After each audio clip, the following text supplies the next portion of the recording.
And then you're at the home of the greatest football player of all time, and you're genuinely helping him. I mean, Ronaldo is known as one of the most mentally strong athletes has ever been. Yeah, right. Not just physically, but mentally strong. And yet he needed someone like you to help him. I find that really fascinating. Well, he invited me to come and see him, and he had had some trouble in his life a few months ago, and a friend of his sent him some of my videos, and he said he had watched those, and then he read my book, one of my books, and found them very helpful, and he wanted to talk. So I went out to his house and we talked for about 2 hours.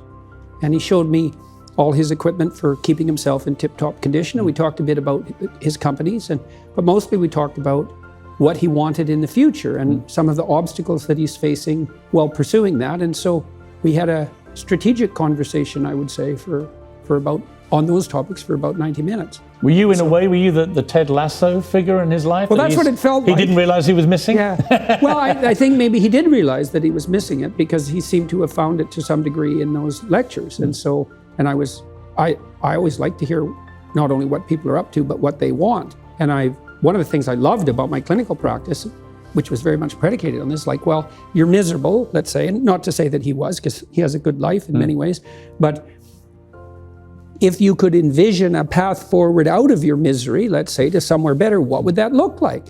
And it's not a question people ask themselves with enough depth.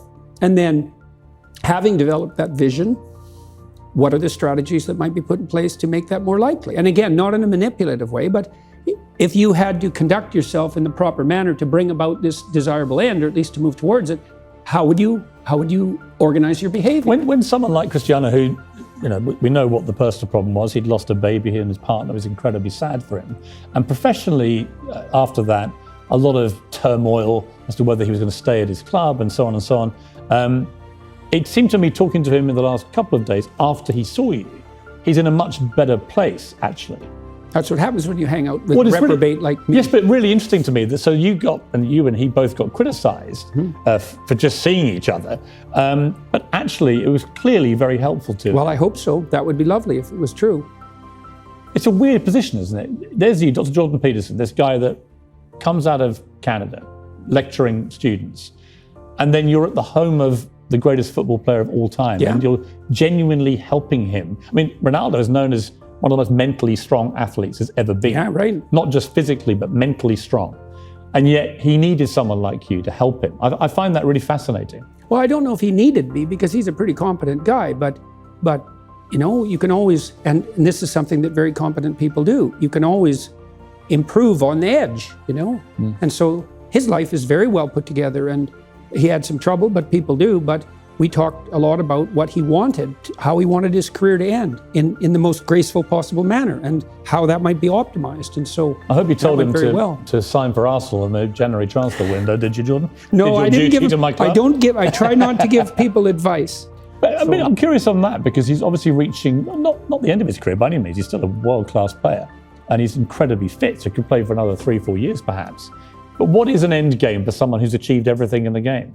Yeah, well, that's a good question. It's hard for people who have had a stellar career, especially one that's to some degree predicated on youth, to figure out what to do with the rest of their life. Now, he's well set up because he's a very canny businessman, and he has a young family, and he has lots of friends. And as far as I could tell on that front, he's situated himself extremely intelligently. So I think it looks to me like the transition for him is going to be quite smooth.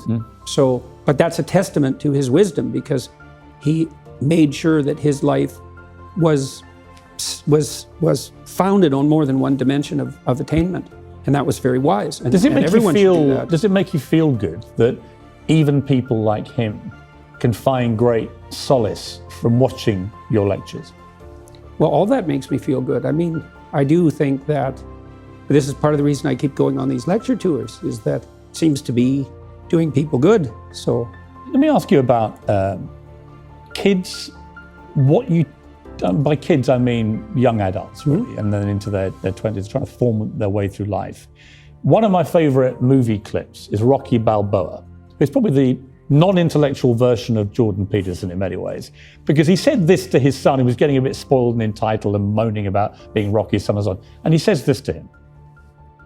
Let me tell you something you already know. The world ain't all sunshine and rainbows.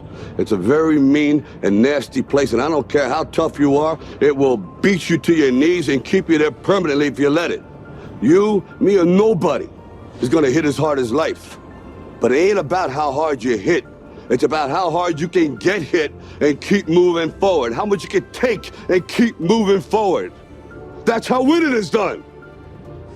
Now, if you know what you're worth, now go out and get what you're worth. But you gotta be willing to take the hits and not pointing fingers saying you ain't where you wanna be because of him or her or anybody. Cowards do that, and that ain't you. You're better than that. I love that speech. Yeah, it's good. What do you think of it?